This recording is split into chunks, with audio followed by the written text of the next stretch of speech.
Ciao a tutti! Oggi in questo video vi insegnerò una cosa che secondo me vi cambierà la vita. Vi insegnerò ad aprire questo.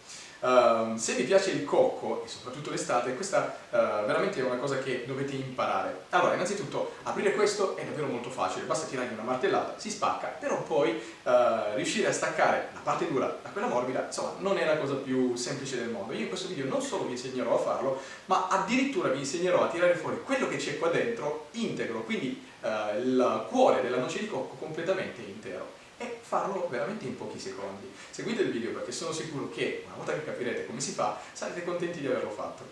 Prima di procedere con l'operazione di apertura vera e propria del cocco, nell'ipotesi che questo abbia dell'acqua all'interno, e per capire se ce l'ha basterà sbatterla, sentite?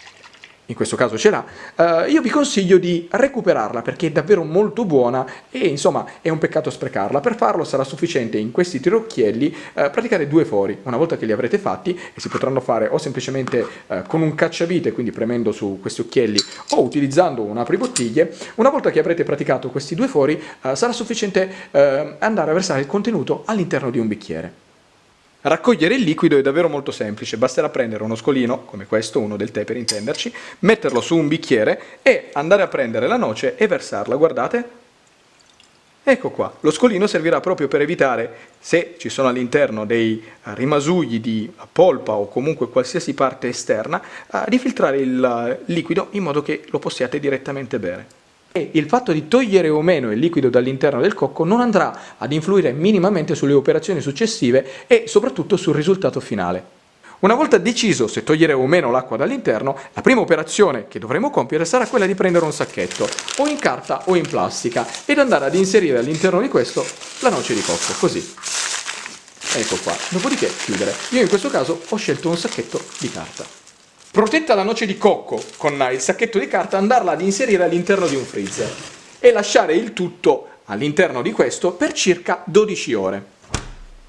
Trascorse le 12 ore non resterà altro che recuperare il frutto. Vi assicuro che a livello organolettico questo non ha subito alcuna alterazione pur essendo stato all'interno di una ghiacciaia, quindi quando lo aprirete sia il gusto che l'odore saranno perfetti.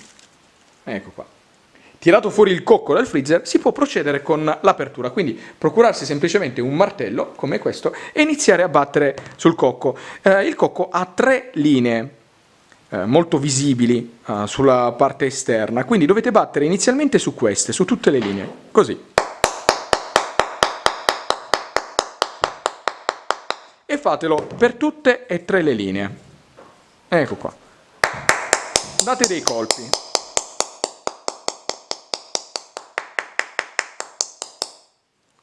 Ecco qua.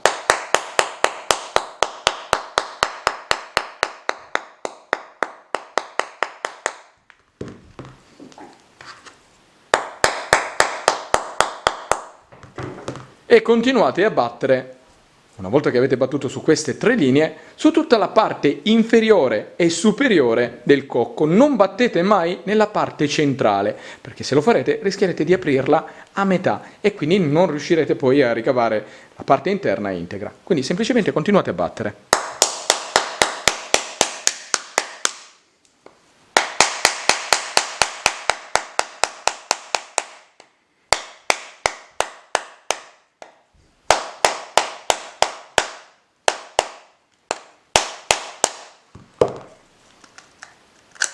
Ecco qua, il primo pezzo l'abbiamo tolto, guardate, assolutamente integro. Facciamo la stessa cosa sotto.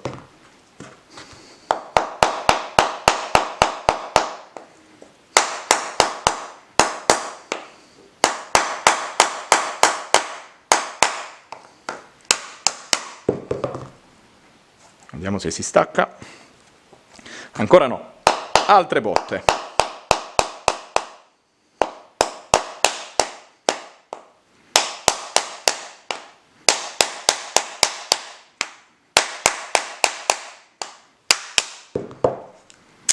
Ecco qua.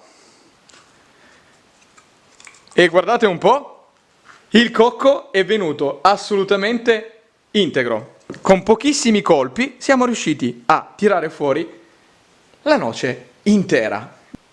E questo E il risultato finale, ovvero il cuore della noce di cocco completamente pulito e privato della parte esterna, quella dura, quindi pronto per essere gustato. Tagliatelo a fettine oppure a dischetti, vi assicuro che il gusto sarà ottimo, ma lo sarà ancora di più proprio perché per pulirlo ci avrete messo soltanto 1 minuto e mezzo. Adesso si potrà procedere appunto o tagliandolo a spicchio o tagliandolo a dischetti, ma volendo si potrebbe anche tagliare o a spirale, quindi usando un coltello ben affilato, partendo dall'alto, creare una fettina che sia lunga tutto il perimetro della noce di cocco, oppure addirittura pelarlo, quindi togliere tutta la parte marroncina, basterà un semplice pelapatate per pulirlo e poi far diventare la noce di cocco completamente bianca. Nell'ipotesi che lo si voglia fare diventare completamente bianco, allora prendere il pelapatate e fare questo lavoro, guardate. Semplicemente andarlo a pulire così. Ecco qua. E pulite tutto, sino a che non diventerà bianco. È davvero molto semplice. Ci metterete circa 1 minuto anche per questa operazione. Ecco qua, guardate.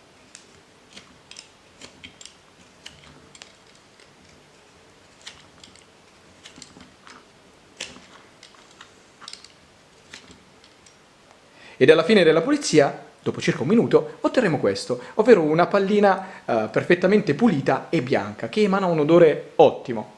Non resterà davvero nient'altro che mangiarla.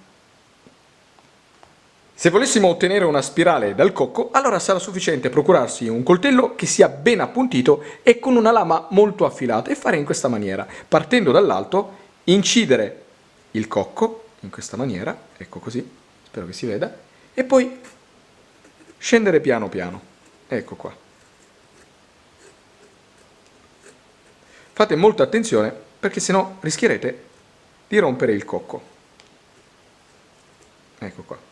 Fate delle spirali che abbiano più o meno 1 centimetro, anche 2 massimo, di dimensione. Ecco qua, così. Ed alla fine dell'incisione otterrete questo, ovvero un cocco che ha formato una perfetta spirale. Eccolo qua, guardate. Direi che se avete dei bambini questo è davvero un bellissimo esperimento da fare insieme. Eccolo qua. E con questo il video si conclude, spero che vi sia piaciuto e che vi sia servito per imparare qualcosa di nuovo, di utile e di divertente. Se vi è piaciuto, mi raccomando, lasciate un commento, mettete un mi piace, ma soprattutto iscrivetevi al canale e già che ci siete dategli un'occhiata perché adesso ci sono un po' di video e sono sicuro che qualcosa di carino riuscirete a trovarlo. E se ce la fate, come dico sempre, io vi chiedo un'altra cortesia, condividete questi video sui social perché così facendo mi aiuterete a fare crescere il canale. Quindi detto questo vi saluto e vi aspetto al prossimo video.